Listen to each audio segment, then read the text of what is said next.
বাইরের মাইক একটু কমায়া দেন, মাইকওয়ালা ভাই বাইরের মাইক একটু কমায়া দেন, বাহিরের সাউন্ড একটু কমায়া দেন, আর সব নর্মাল করে দেন।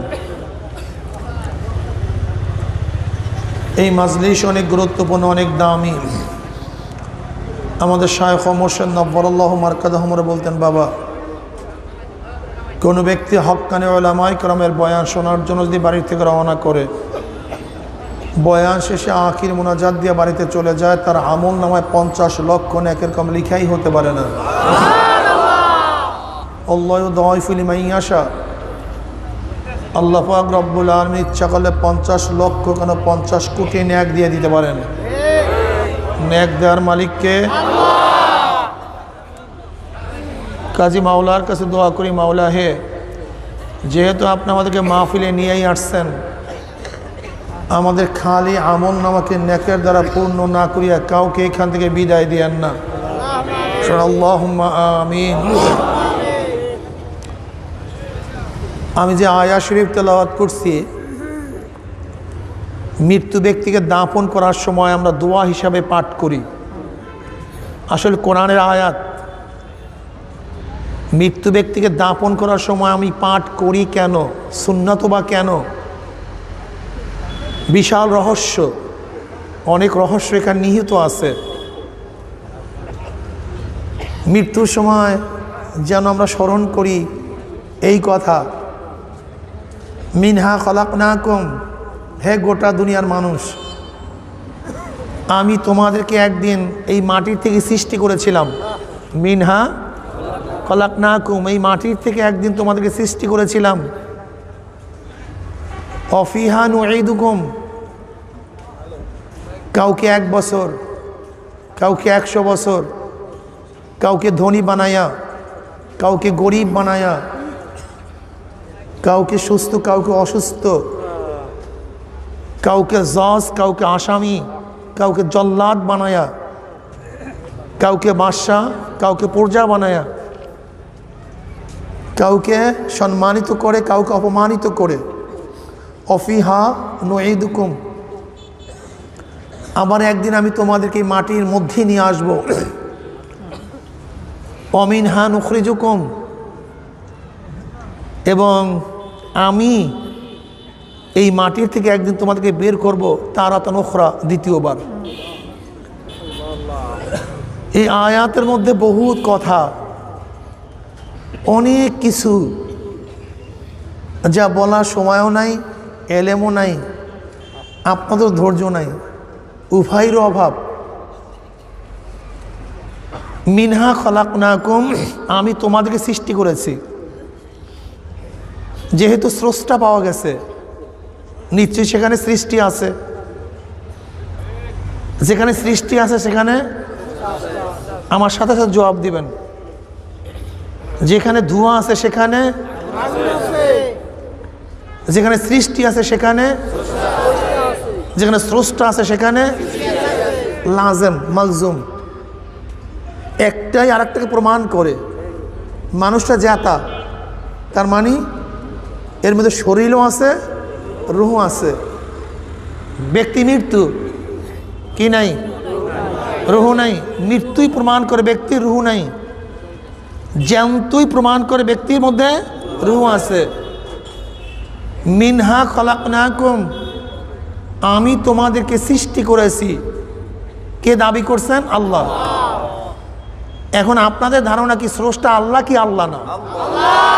মূল প্রশ্ন এখানে, মূল প্রশ্ন, স্রষ্টা আল্লাহ কি আল্লাহ না? বর্তমান আমাদের বাংলাদেশের বই 9, 10, ইন্টারমিডিয়েট, অনার্স, মাস্টার্সের বইয়ের মধ্যে, বিজ্ঞান বইয়ের মধ্যে লেখা যে আসলে স্রষ্টা আল্লাহ বলতে কেউ না। সৃষ্টির রহস্য কি? জীববিজ্ঞানী ডারউইন সে বলতে চান যে সূর্যের আলোর থেকে কুয়াশার সৃষ্টি, কুয়াশার থেকে বৃষ্টির সৃষ্টি, বৃষ্টির থেকে সাগরের সৃষ্টি, সাগরের ঢেউয়ের মধ্যে ফেনার সৃষ্টি, ফেনার মধ্যে পোকার সৃষ্টি, পোকার থেকে ব্যাঙের সৃষ্টি, ব্যাঙের থেকে বানরের সৃষ্টি, বানর লাফাইতে লাফাইতে ল্যাস পড়িয়া পশম উঠিয়া মানুষ হয়ে গেছে এই বর্তমানে, এই আমাদের দেশের বইতে বর্তমানে ডারউইনের থিম, এক জায়গার থেকে সবার সৃষ্টি, হাতি, কুত্তা, ঘোড়া, বিড়াল, গাছপালা, তরুলতা সব অরিজিন এক। সেখান থেকে পরবর্তীতে ভাগ ভাগ হয়ে কেউ হাতি হয়ে গেছে, কেউ কুকুর হয়ে গেছে, কেউ শিয়াল হয়ে গেছে, কেউ গাধা হয়ে গেছে, কেউ গাছ হয়ে গেছে, আর কেউ মানুষ হয়ে গেছে বর্তমানে।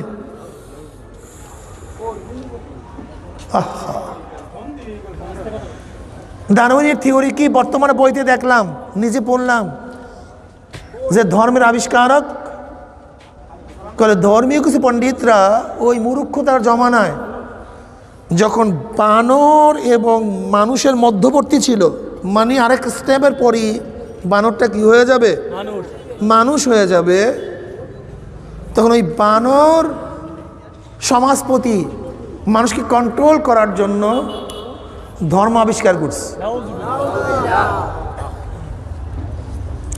শুধু তাই নয়, ওই বিজ্ঞান বইয়ের মধ্যে লেখা দেখলাম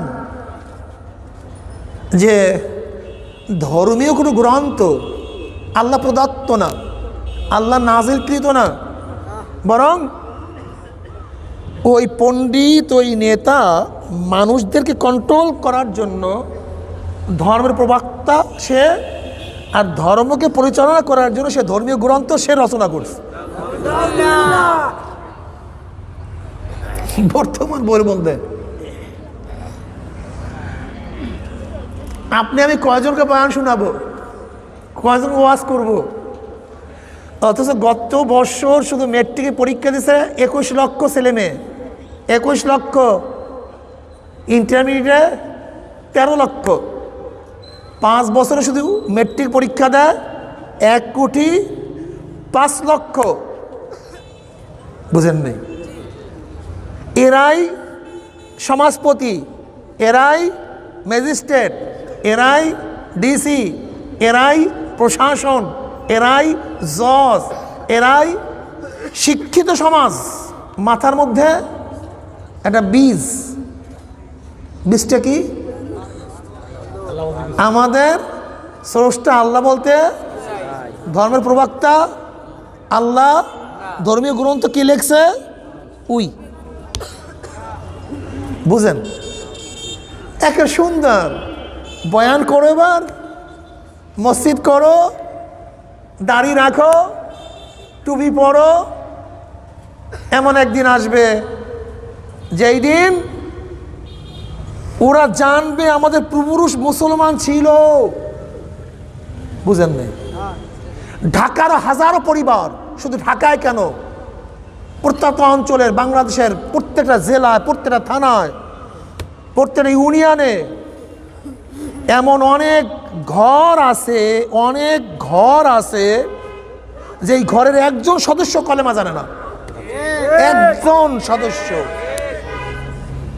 সদস্য লা ইলাহা ইল্লাল্লাহু মুহাম্মাদুর রাসূলুল্লাহ কলেমা জানে না। ঢাকার তো ভুরি ভুরি যারা আধুনিক পরিবারের তো অনেক পরিবাররা কলেমা বাবা জানে না, মা জানে না, ভাই জানে না, মেয়ে জানে না, সন্তান জানে না। কিন্তু ওদের পূর্বপুরুষ এক সময় মুসলমান, বুঝেন নাই? স্পেনের মধ্যে 950 বছর পর্যন্ত মুসলমান ছিল শাসক, কিন্তু সেখানে খ্রিস্টান দখল করার পরে একটা মসজিদও ছিল না, একটাও না, সব চুরমার। তুর্কিস্তানে মুসলমানদের শেষ খেলাফত ছিল 750 বছর পর্যন্ত, কিন্তু কামাল পাশা সেখানে ক্ষমতা দখল করার পরে একেবারে আলেমদেরকে সব জবাই দিয়ে দিয়েছে। যা, এই পর্যন্ত কোনো বাচ্চাদেরকে কলেমা শিক্ষা দেওয়ার ব্যবস্থা করে নাই। উজবেকিস্তান, কাজাকিস্তান, বোখারা, তাসকান, সামারকান, যেখানে ইমাম বুখারীর জন্ম, ইমাম বুখারীর বড় ইমামদের জন্ম, 72 বছর পর্যন্ত সেখানে কোরআন না লাইব্রেরিতে কিনতে পাওয়া গেছে, না কোনো জায়গায় কেউ কোরআন শিখতে পারছে, পড়তে পারছে। অথচ বড় ইমামদের সেখানে আবাসস্থান ছিল, জন্মভূমি ছিল। যে ইরাক ছিল গোটা দুনিয়ার মধ্যে জ্ঞান ও বিজ্ঞানের কেন্দ্র, সেই ইরাকের মধ্যে হালাকুকা চেঙ্গিস খা দখল করে 10 লক্ষ মুসলমানদের মাথা দিয়া মিনার করছে। বুঝেন আমি কি বুঝাতে চাই? আপনারা ভাবতেছেন 92% মুসলমান,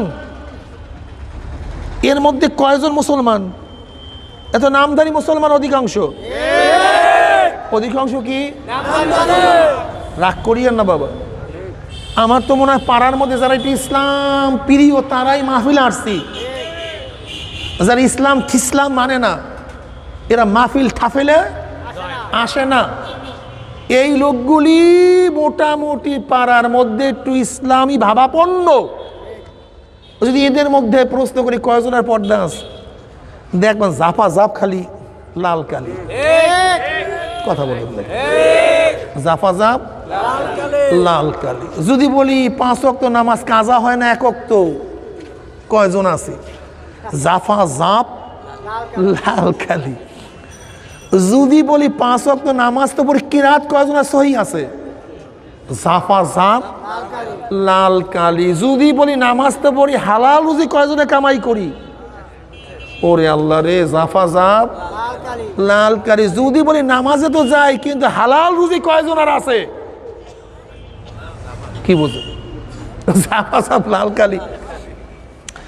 যদি বলি মসজিদে যাই, আল্লাহু আকবার, আল্লাহকে সেজদা করতে, যদিও সামাজিক প্রভাবিত, আমাদের অধিকাংশ ইবাদত প্রভাবিত। কি ভাই? কি ইবাদত প্রভাবিত? ইবাদত বুঝেন? বুঝেন নেই। সমাজের প্রভাবে প্রভাবিত হয়ে ইবাদত করি। আল্লাহকে মানিয়ে আল্লাহর ভয়ে আবেদের সংখ্যা খুবই কম। রাগ করছেন অনেকে, প্রমাণদের একটু রাগ করবেন না, দেখবেন আমার সাথে একমত হয়ে যাবেন। আমার সাথে একমত হবেন। আমাদের অনেকের দাড়ি দাদা কা দাড়ি, নানা কা দাড়ি, নবীর দাড়ি খুবই কম। সভাপতি কা দাড়ি, সভাপতি কা নামাজ, বিশ্বাস হয় না। বলে মিয়া আপনি দাদা হয়ে গেছেন, নানা হয়ে গেছেন, এখনো দাড়ি রাখেন না, কেমন মনে হয় মিয়া? আসলে তো ভাই রাখা উচিত। নবীর প্রেমে দাড়ি রাখে নাই, সবাই বলছে রাখা লাগে তাই রাখছি। এরকম দাড়ি আছে কি নাই? এরকম কিছু দাড়ি আমাদের দেশে আছে, সবাইকে বলছি না কিছু। আবার রাগ করিয়েন না কেউ। কিরে ভাই তুমি নামাজ, সভাপতি মসজিদের নামাজ পড়ো না কেন? আসলেও তো, নাহলে তো সভাপতিগিরি থাকে না, দেখা সে নামাজে যায়, কিন্তু যখন সফরে যায় নামাজ শেষ। কষ্টে পড়ে নামাজ, একটু রোগ হইলি চেয়ারে, একটু ব্যথা, সারাদিন ঘোরে, বাজারে গেছে, ঘুরতে পড়তে সব জায়গায় ঘুরিয়া ফুরিয়া যখনই মসজিদে যায় অমনি চেয়ারটা টান দিয়ে মসজিদে বসিয়া যায়। শোনেন, রাগ করবেন না কিন্তু। নামাজ ফরজ, কিয়াম করা ফরজ, সেজদা করা। আপনাকে কোন ডাক্তার, কোন ইমাম বলছে, কোন মুফতি বলছে? আপনি কি একদিনে জিজ্ঞাসা করছেন আমি যে ফরজটাকে পালন করব না? কি পরিমাণে রোগ হইলে আমি ফরজ পালন করব না? একদিন মুফতির কাছে জিজ্ঞাসা করছেন? কারণ কি? প্রয়োজনই মনে করে নেই। এ তো প্রভাবিত নামাজ, এ তো ছোটবেলার থেকে নামাজ পড়ে নাই, এ তো নামাজই 1070-এর পরে। এ নামাজ তো 70-এর পরের নামাজ, 60-এর পরের নামাজ, 50-এর পরের নামাজ। কাজে নামাজের অত মোহাব্বত থাকবে কেন? এত তো ভয় থাকার কিছু নাই যে কোনটা জায়েজ কি জায়েজ না, ভাই নামাজ হয় কি হয় না, এই অস্থিরতা তার মধ্যে নেই। একটু ব্যথা হয়েছে বাস অমনি চেয়ার টান দিয়ে পুড়িয়ে গেছে। প্রভাবিত নামাজ বুঝেন নেই। আমাদের বাচ্চারা মা বাবার সাথে সেজদায় পড়ে, ও কোরআনের আয়াত মানিয়ে নামাজ পড়ছে না? কিসের জন্য নামাজ পড়ছে? ওই দেখিয়া প্রভাবিত হইয়া। আমাদের বাচ্চারা রোজা রাখে, কি রাখি রেখে না? জীবন যায় কিন্তু রোজা ছাড়ে না, আল্লাহর ভয়তে না, সবাই রাখছে তাই। ঠিক আমাদের দেশে বহুত মানুষ নামাজ পড়ে, রোজা রাখে, ইবাদত করে, প্রভাবিত আল্লাহর ভয় না, বিশ্বাস হইল না। যদি আল্লাহর ভয় হয়, আমি এখন প্রমাণ দিই আসলে আল্লাহর ভয় না, কোরআন দিয়ে দলিল দিই। আল্লাহ পাক বলছে আকিমুস সালাত, তোমরা নামাজ কায়েম করো। কি কায়েম করো? কি কায়েম করো? কে বলছে? কিসের মধ্যে বলছে? কার মাধ্যমে বলছে? নবীর মাধ্যমে। আকিমুস সালাত, নামাজ কায়েম করো। যদি আল্লাহর হুকুম পালন করার জন্য আমি নামাজ পড়তাম, তা আল্লাহ বলছে আকিমুদ্দিন, আকিমুস সালাত, আকিমুদ্দিন একই শব্দ। আকিম আকিম, একটার পিছনে সালাত আর একটার পিছনে দিন। আকিমুস সালাত, নামাজ কায়েম করো, নামাজ প্রতিষ্ঠিত করো, নামাজ আদায় করো, নামাজের দাওয়াত দাও, নামাজ ঠিকঠাক মতো জামাতের মধ্যে যাও। আকিমের মধ্যে অনেক অর্থ, ঠিক না? আল্লাহর হুকুম পালন করতে গিয়ে যদি নামাজ পড়ি, তা আকিমুদ্দিন, এটা তো আল্লাহই বলছে কোরআনের মধ্যে নবীর মাধ্যমে, তাহলে সেই দিন প্রতিষ্ঠা করার জন্য চেষ্টা করি না কেন? তখন আপত্তি কেন? তখন এত প্রশ্ন কেন? এত সমস্যা কেন? এত মাসালা ঘুরানি ফিরানি কেন? এত অভিযোগ কেন? এত ভয় কেন? এত ভীতি কেন? চেহারার মধ্যে মলিনতা কেন? কারণটা কি আমাকে বলো। যদি আল্লাহর ভয়, আল্লাহর হুকুম পালন করতে গিয়ে এই কাজটা করতাম, তাই যেই আল্লাহ আকিমুস সালাত বলছে, সেই আল্লাহ তো আকিমুদ্দিন বলছে। কাজে নামাজও আমি পড়বো, দিনও আমি কায়েম করব। কিন্তু এই সময় খালি ফতুয়া, এদিকে একবার দৌড় দেয়, এদিকে সামনে পিছনে, বুঝেন নেই। প্রভাবিত রোজা, যদি আল্লাহর হুকুমে রোজা রাখতাম, তা দেখেন তো আল্লাহ কি কয়, কুতিবা আলাইকুমুস সিয়াম, ফরজ করা হয়েছে তোমাদের উপর রোজা। ওই একই আল্লাহ, একই কোরআনের মধ্যে, একই নবীর মাধ্যমে কি বলছে? কুতিবা আলাইকুল কিতাল, ফরজ করা হয়েছে অন্যার মোকাবেলা তোমাদের উপরে। ওই অন্যার মোকাবেলা তো করার জন্য কেউ রাজি না। কুতিবা আলাইকুল কিতাল, কুতিবা আলাইকুম সিয়াম, রোজা রাখতে রাজি, অন্যার মোকাবেলা করতে বরং প্রণাম করি। ঠিক আছে বস, উস্তাদ, ঠিক আছে। কারণটা কি? প্রভাবিত ইবাদত, প্রভাবিত দাড়ি, প্রভাবিত টুপি। এই প্রভাবিত দাড়ির অবস্থা, বউ যদি কয় তুমি দাড়ি রাখিও না, আস্তে দাড়ি পড়িয়া যায়। আর নবীর মোহাম্মতের দাড়ি, বউ চলিয়া যায় কিন্তু দাড়ি পড়ে না। প্রভাবিত দাড়ি, চাকরি গেলেই দাড়ি পড়িয়া যায়। আর নবীর মোহাম্মতের দাড়ি, চাকরি চলিয়া যায়, দাড়ি যায় না, দাড়ি থাকিয়া যায়। বুঝেন নেই খেলা, বুঝেন? মাওলার ভয়ের নামাজ, দুনিয়া চলিয়া যায়, নামাজ যায় না। আর প্রবাহিত নামাজ, বাসে উঠলি বরং ওই মুসল্লি যদি আরেকজন মুসল্লি বলে ভাই গাড়িটা থামান, হ্যাঁ এখন সিডি বইয়া নামাজ পড়িয়া আনান, এত নামাজের গরজ করেন কেন? নামাজকে সিডি হয় না মিয়া? ইশারায় নামাজ পড়া যায় না? ভাই ফতুয়ার চোটে টিকতে পারি না, এরকম বহু সমস্যায় পড়ছি। আমি চিন্তা করি, আরে মুসলমান 2 ঘন্টা জ্যামে পড়িয়া আছে, সন্ধ্যার পর থেকে জ্যাম শুরু, ফজর পর্যন্ত তার সময় লস হয় নাই।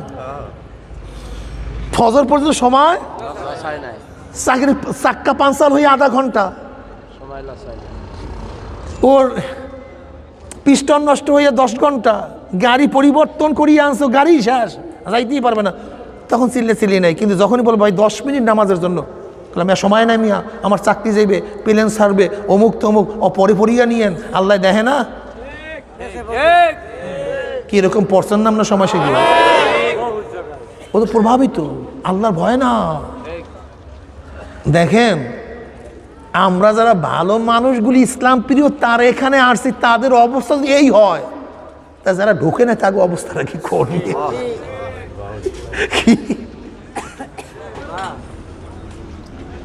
খুব কঠিন। যদি বলি ভাই তোমার কয়জন মেয়ে পর্দায় আছে, বলে হুজুর মৌলবীরাই তো এখন পর্দাকে ধ্বংস করার জন্য আলহামদুলিল্লাহ চলিয়ে আসছে। এতদিন শয়তান মোটেও পাইনি, এখন তো পাইয়া গেছি হুজুর, মাত্র পাইয়া গেছি, সমস্যা কি? বাস জমানা খুব কঠিন। আমার নবী কি বলছে? জ্বলন্ত আগুনের কয়লা, জ্বলন্ত আগুনের কয়লা হাতের মধ্যে রাখলে যত কষ্ট হবে, ঈমানকে মজবুত রাখা তার চেয়ে কষ্ট হয়ে যাবে। ফতুয়ার ফতুয়া, ফতুয়ার ফতুয়া চলছে ধামাধাম। মানুষ কি মনে করে হুজুরের মধ্যে এত জ্ঞানজাম, হুজুরের মধ্যে এত ঝামেলা, এত হিংসা, এত ঝামেলা, এত ঝামেলা, বাস উদ্দেশ্য সফল। উদ্দেশ্য কি? বিভ্রান্ত সৃষ্টি হয়ে গেছে, চলছে। আমি জোরে পড়বো, নাচতে পড়বো, হাত মারবো কি মারবো না। আমাদের বরিশালেও শুরু হয়ে গেছে। বরিশালে খবরদার, আপনারা যারা আছেন ইমানকে মজবুত করেন, ইমানকে মজবুত করবেন। যারা আমিন লইয়া চিল্লা চিল্লি করবে, হাত বারবার নিয়ে চিল্লা চিল্লি করবে, পাও সরাবার জন্য চিল্লা চিল্লি করবে, আপনি বলবেন ভাই মাহমুদিয়া মাদ্রাসা, বাজার রোড মাদ্রাসা আছে, এখানে হোসাইনি আছে, চরমনাই মাদ্রাসা বিশাল আছে, বেশি দূরে না। তুমি এখানে বসো, ওলামার কাছে বসো, বসিয়া তারা যে সমাধান দেয় সেই অনুযায়ী কাজ করে ফিতনা করবে না। আমি কি সমস্যার কথা বললাম না সমাধানের কথা বললাম? সমস্যা কি? বসো তুমি, খালি এই কথাটা বলবেন, শুধু এই কথাটুকু বলবেন, দেখবেন শয়তান আর নাই, পালাই গেছে। উদ্দেশ্য তো নামাজ না। ওর মাথা ব্যথা, যেই ব্যক্তি নামাজে ঢুকে নেয় তাকে নিয়ে ওর মাথা ব্যথা নাই। যেই ব্যক্তি দাড়ি রাখে না তা নিয়ে মাথা ব্যথা নাই। যেই ব্যক্তি জিকির করে না তাকে নিয়ে মাথা ব্যথা নাই। যে জিকির করে তাকে নিয়ে মাথা ব্যথা শুরু হয়ে গেছে। ওর তো উদ্দেশ্য জিকির না করা, কাজে যে জিকির করে না তাকে জিকিরের প্রতি উৎসাহিত করবে না। কিন্তু যে জিকির করে খালি ফতুয়া। যে নামাজ পড়ে না তাকে নিয়ে কোনো মাথা ব্যথা, কিন্তু যে নামাজ পড়ে একে নিয়েই শুরু হয়ে যায়। দুনিয়া খুব খারাপই, খুব কঠিন মুহূর্ত চলতেছে, খুব কঠিন মুহূর্ত চলতেছে। এর জন্য আমি মুমিনদেরকে বলবো, রাগ করার কিচ্ছু নাই, হতাশা হওয়ার কিছু নাই। এ তো ঝামেলা মোটামুটি। আমার নবী কি বলছেন জানেন? জানেন কি বলছে? হ্যাঁ, আমার নবী কি বলছে জানেন? এই এই তসবি সিরিয়া গেলে, তসবির দানা সিরিয়া গেলে একটার পর একটা টপ টপ টপ টপ করে দানা পড়তে থাকে, মাঝখানে করে বিরাম দেয় না। ঠিক তসবির রশি সিরিয়া গেলে যেরকম একের পর এক দানা পড়তে থাকে, ঠিক একের পর এক এরকম ফিতনা ফাসাদ আসতে থাকবে। ভয় পায়েন না, ভয় পাওয়ার কিছু নাই।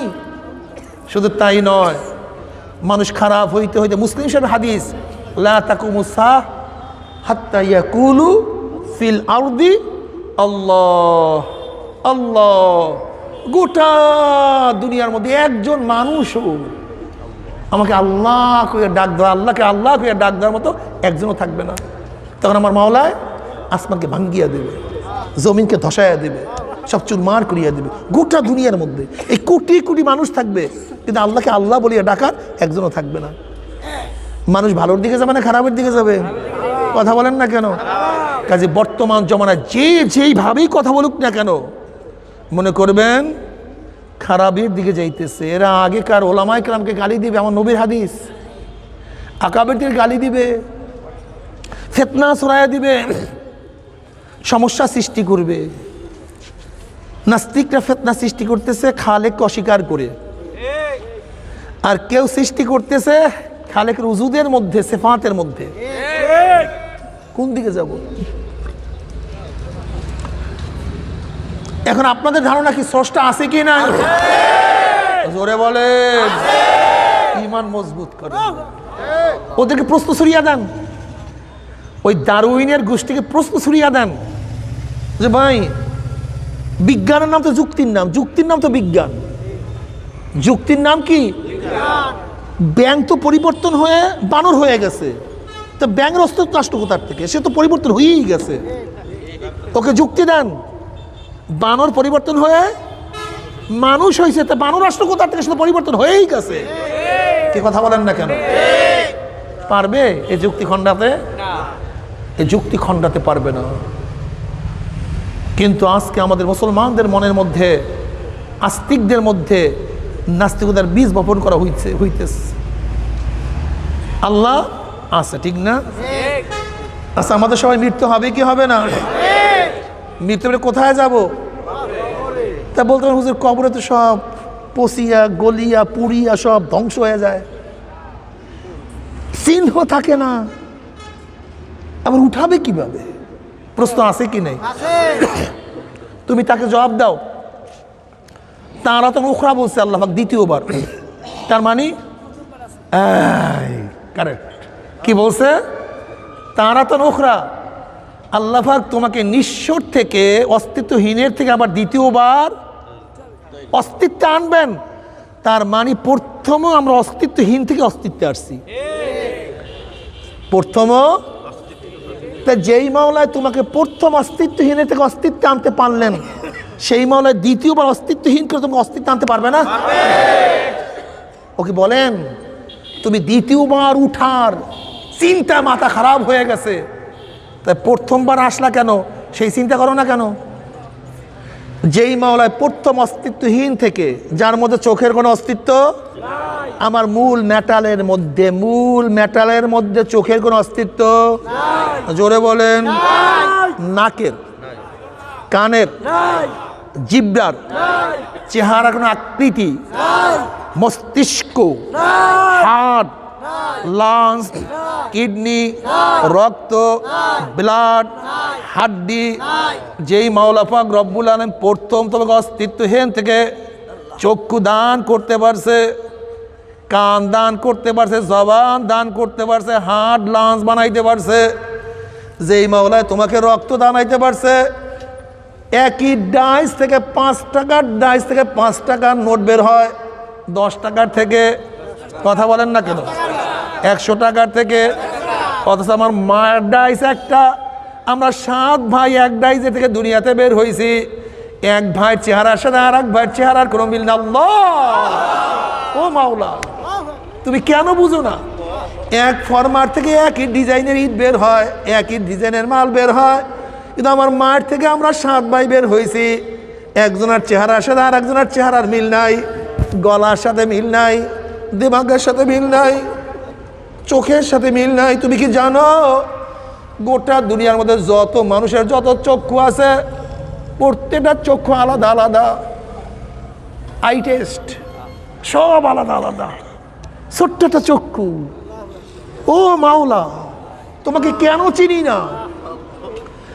শুধু আমরাই না, গত দুনিয়ার থেকে যত মানুষ গত হয়ে গেছে, যত দুনিয়ার মানুষ প্রেজেন্ট আছে, কিয়ামত পর্যন্ত যত মানুষ আসবে, একজনের চোখের সাথে আর একজনের চোখের কোনো মিল নেই, কিন্তু ডাইজ একটা। কি বুঝো? শুধু তাই নয়, গত দুনিয়ার থেকে যত মানুষ গত হয়ে গেছে, বর্তমানে যারা আছে, ভবিষ্যতে যারা আসবে, একজনের গলা স্বরের সাথে পূর্ণ আর একজনের স্বরের কোনো মিল নাই, আওয়াজের কোনো পূর্ণ মিল নাই।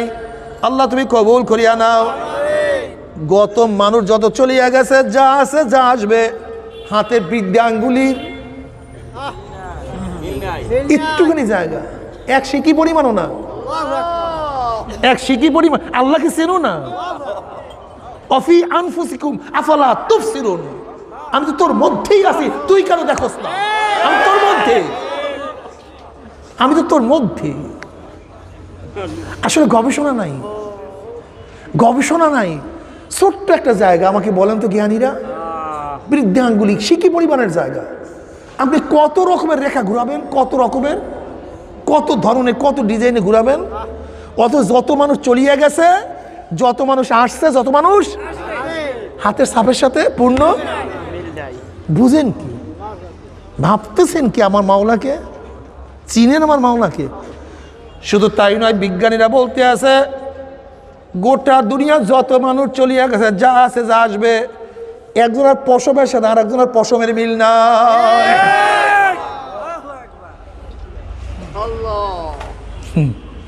সুবহানাল্লাহি ওয়া বিহামদিহি।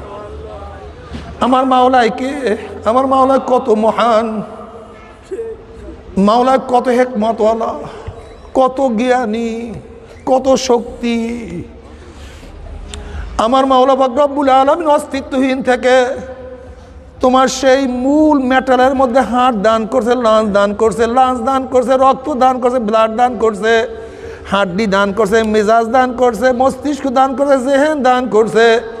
সেই মাওলা পাক রব্বুল আলামিন তোমাকে আমাকে আগুনের মধ্যে পোড়াইয়া, পানির মধ্যে গলাইয়া, মাটির মধ্যে ভস্ম করিয়া তারাতান উখরা দ্বিতীয়বার উঠাইতে পারবে কি?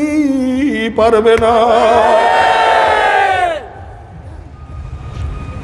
এ বড়লোক বাবারা, এ আমার শিক্ষিত বাবারা, আজকে দুনিয়ার চাকচিক্য দেখিয়া ভুলিয়া গেছো, ভুলিয়া গেছো তুমি স্বপ্নের মধ্যে যতই সুন্দর স্বপ্ন দেখে না কেন, ঘুম ভাঙ্গার পরে সব নিমিষে নিমিষ হইয়া যাবে, মুহূর্তের মতো চলিয়া যাবে। এত সুন্দর স্বপ্ন, এত তালা বিল্ডিং উঠছি, খাট এরকম ছিল, রং এরকম ছিল, এত আনন্দ ফুর্তি করতেছিলাম, কিন্তু চক্ষু খোলার সাথে সাথে দেখবা সবই স্বপ্ন, আসলে কিছু না। ঠিক আমরা দুনিয়ার মধ্যে একটা স্বপ্নের মধ্যে আছি। হয়তোবা ঘুমের মধ্যে 6 ঘন্টা ঘুমের মধ্যে স্বপ্ন দেখছি, এখন স্বপ্ন হয়তোবা 30 বছর, 40 বছর, 50, 60, 70 বছর, কিন্তু একটা স্বপ্নের জিন্দিগির মধ্যে ঘোরাফেরা করতে আসি।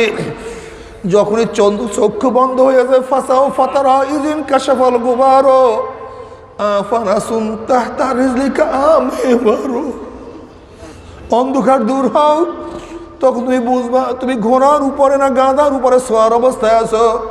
চক্ষু বন্ধ হয়ে যাক, তখন তুমি দেখবা তুমি জান্নাতের কাজ করছো না জাহান্নামের কাজ করছো। আল্লাহ তুমি মাফ করিও না।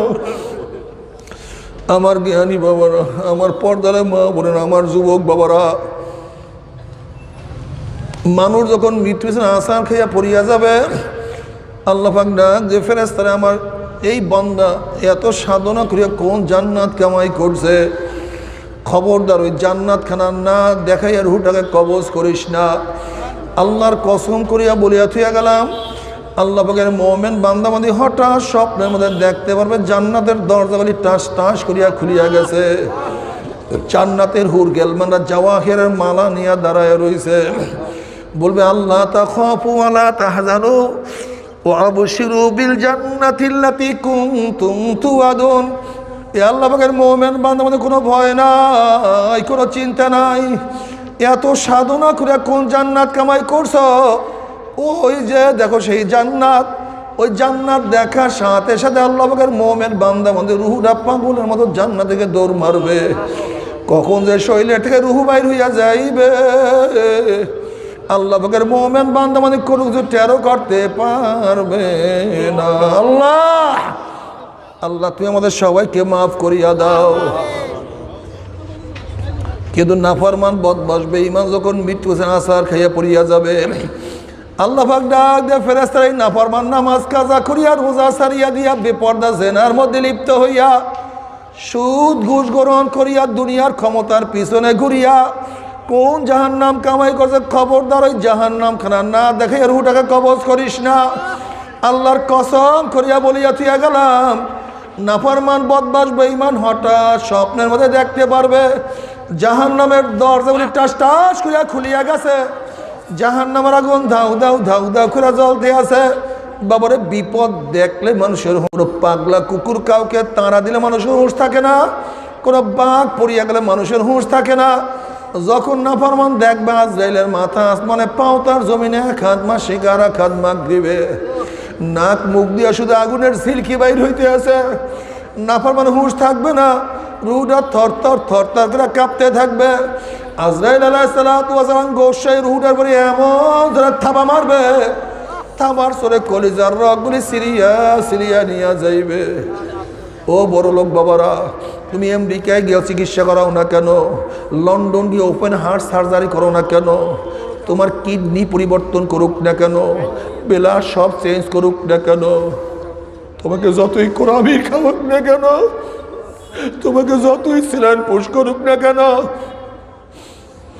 মাফিহা নুঈদুকুম, মাওলার আজরাইল থেকে তোমাকে আমাকে কেউ রক্ষা করতে পারবে না। আল্লাহ আল্লাহ তুমি আমাদের সবাইকে মাফ করিয়া দাও। এরপরে কবর, আল্লাহ পাক কবরে সবাইকে নিয়ে যাবে। ওই কবর কার জন্য জান্নাতের বাগিচা হয়ে যাবে। আল্লাহ তুমি কবুল করিয়া নাও।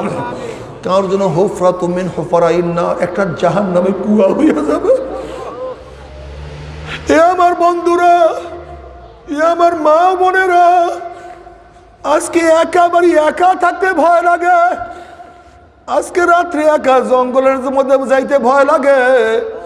আজকে রাস্তায় একা একা হাঁটতে ভয় লাগে। আর ওই কবরের মধ্যে জঙ্গলে একা কেমনে থাকবো রে, কিছু তো বুঝে আসে না। আল্লাহ, আল্লাহ তুই আমাদের সবাইকে মাফ করিয়া দাও। নবী আলাইহিস সালাতু ওয়াস সালাম একদল যুবকের নিকট থেকে রওনা করলেন। দেখে যুবকরা হাসি তামাশার মধ্যে লিপ্ত। নবী আলাইহিস সালাতু ওয়াস সালাম বলেন, যুবকরা নিশ্চয়ই তোমরা কবরের কথা ভুলিয়া গেছো। তোমরা কি জানো কবর প্রতিদিন ডাক দিয়া কি বলে? কবর প্রতিদিন ডাক দিয়ে বলে, গোটা দুনিয়ার মানুষ আনা বাইতুল ওয়াহদা, আনা বাইতুল জুলমা, আনা বাইতুল ওয়াহশা, আনা বাইতুল দৌর। এই গোটা দুনিয়ার মানুষ আমি একাকির ঘর। খবরদার মাওলাকে সাথে না নিয়ে কেউ আমার কাছে আসিও না। আনা বাইতুল জুলমা, আমি দুনিয়ার অন্ধকারের যে 70 গুণ অন্ধকারের ঘর। খবরদার বাতিল ব্যবস্থা না করিয়া কেউ আসিও না। আনা বাইতুল ওয়াহশা, আনা বাইতুল দৌর, আমি পোকা মাকড়ের ঘর, আমি সাপ বিচ্ছুর ঘর। খবরদার প্রতিকার না নিয়া কেউ আমার কাছে আসবে না। আল্লাহ তুমি কি আমাদের মাফ করবে না? আমাদের সবাইকে মাফ করিয়া দাও। বাবারে, আমরা যে ধোঁকার মধ্যে পড়ছি, মাটির কবর আসল কবর না। মুমিন মুত্তাকিনদের জন্য চতুর্থ আসমান রাউজাতুম মিন রিয়াজিল জান্নাহ ইল্লিন হলো আসল কবর। আর বদমাশ বেঈমানদের জন্য 7 তবক জমিনের নিচে সিজ্জিন জাহান্নামের কুয়া হলো আসল কবর। আল্লাহ তুমি মাফ করিয়া দাও। এই কবরের মধ্যে হাজার হাজার বছর থাকতে হবে। এরপর আল্লাহ পাক কিয়ামতের ময়দান কায়েম করবে।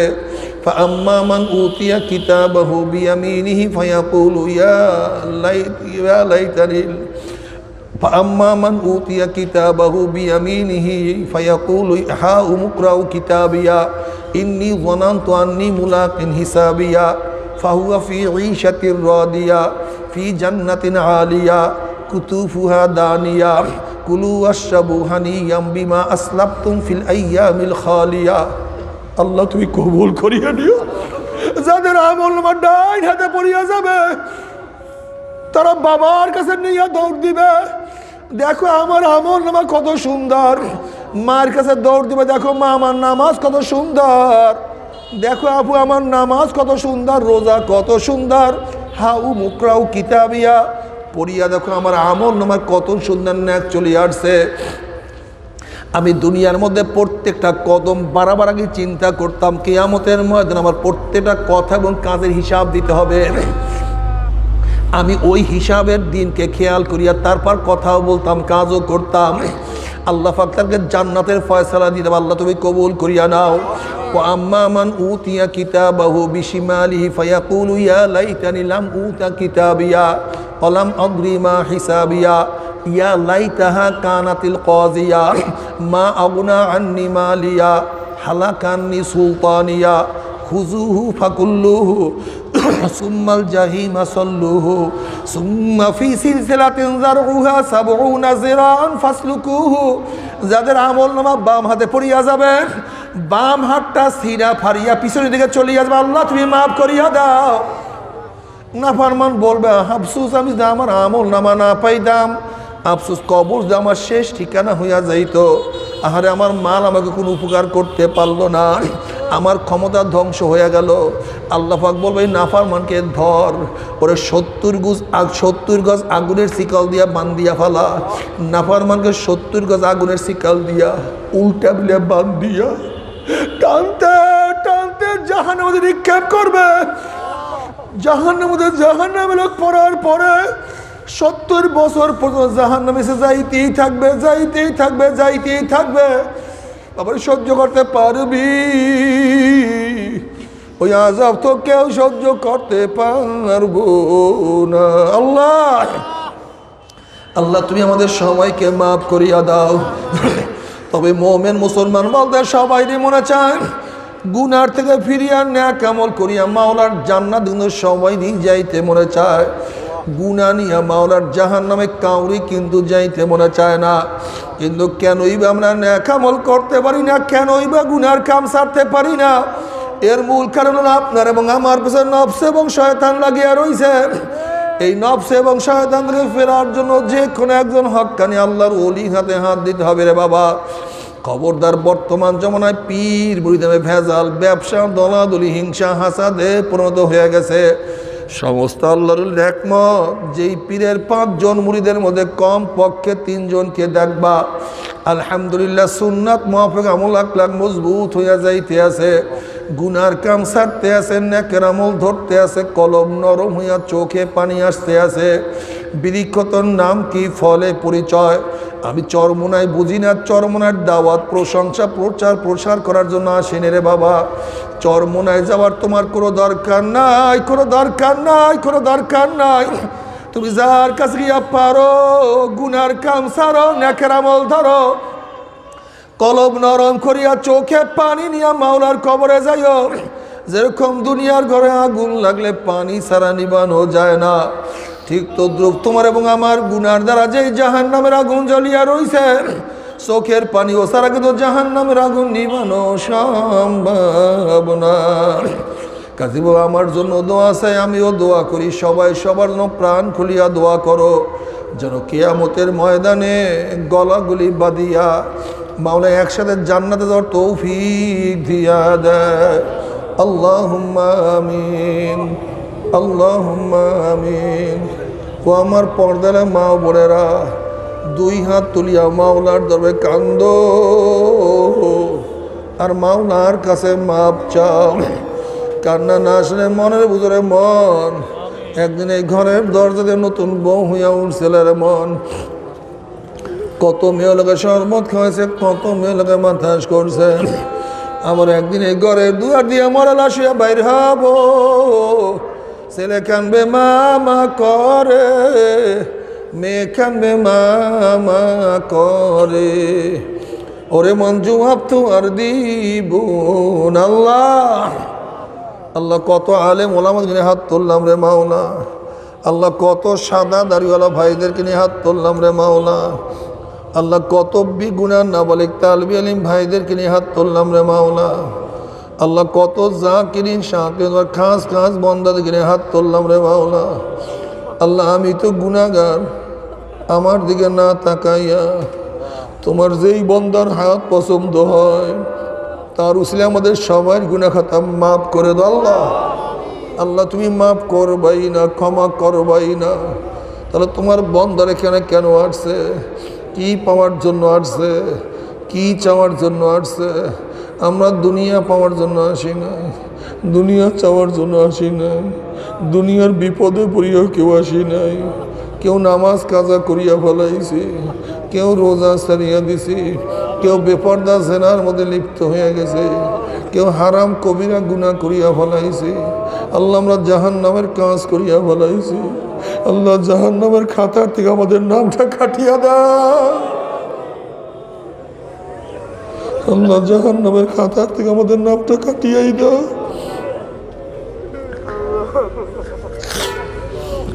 আল্লাহ জান্নাতুল ফেরদাউসের মধ্যে আমাদের নামটা উঠায় না। আল্লাহ আমার যুবক বাবা থেকে কবুল করিয়া না। আল্লাহ আমার মুরব্বী বাবা থেকে কবুল করিয়া না। আল্লাহ আমার মা বোন থেকে কবুল করিয়া না। আল্লাহ আমরা যারা হাত তুলছি জানি না কার মা নাই, স্ত্রী নাই, সন্তান নাই, দাদা নাই, দাদু নাই, নানা নাই, নানু নাই। আল্লাহ যত মুমিন মুমিনাত, যত মুজাহিদরা কবরে শুয়ে রয়েছে সবার কবর আযাবকে মাফ করে দাও। ইয়া আল্লাহ খাস করে আমাদের শায়েখ ও মুর্শিদের কবরকে জান্নাতের বাগিচা বানায় দাও। মা দাদা সহ তামাম দুনিয়ার মাশায়েখদের মাকামকে জান্নাতের মধ্যে বুলন্দ করে দাও। রব্বানা হাব লানা মিন আজওয়াজিনা ওয়া যুররিয়াতিনা কুররাতা আইন ওয়াজআলনা লিল মুত্তাকিনা ইমামা। رب ارحمهما كما ربياني صغيرا وصلى الله تعالى على خير خلقه محمد وآله وأصحابه وأزواجه وأتباعه أجمعين ارحمنا معهم برحمتك يا أرحم الراحمين.